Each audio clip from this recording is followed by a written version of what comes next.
घर घुमाई, तब घर घुमाई।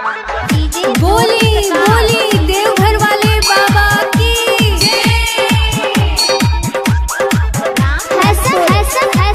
Music music music music Nawanagar. आप सुन रहे हैं कौशल यादव को।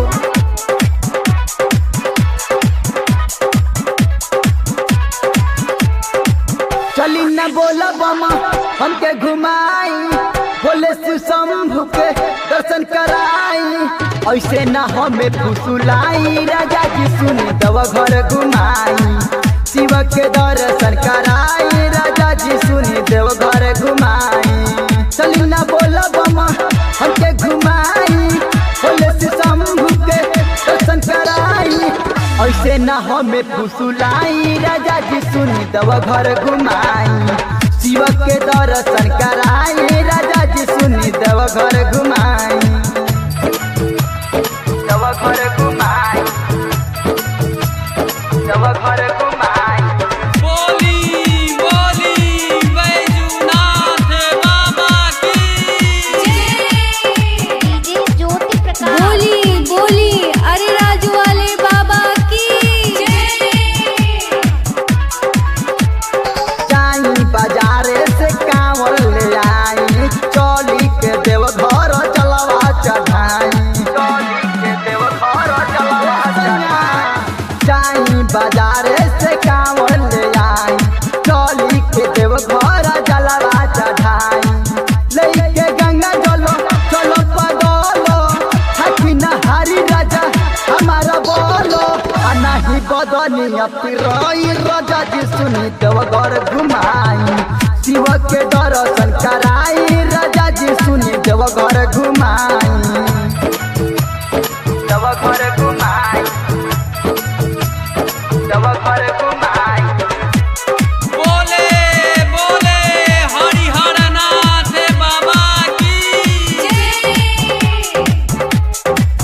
बोली बोली गरीबनाथ बाबा की। लागल बसर धारो बाई जानी दिल के, चली ना आई जा भोला से मिल के। चली ना आई जा भोला से मिल के। लागल बसर धारो बाई जानी दिल के, चली ना आई जा भोला से मिल के। करी न सट बुटो हो तट लेटो, करके बट शिवो हमसे भेटो। अब नहीं देरी लगाई, राजा जी सुनी देव घर घुमाई। शिव के दर्शन कराई, राजा जी सुनी देव घर घुमाई। देव घर घुमाई, देव घर घुमाई। बोली बोली घरदानी बाबा की।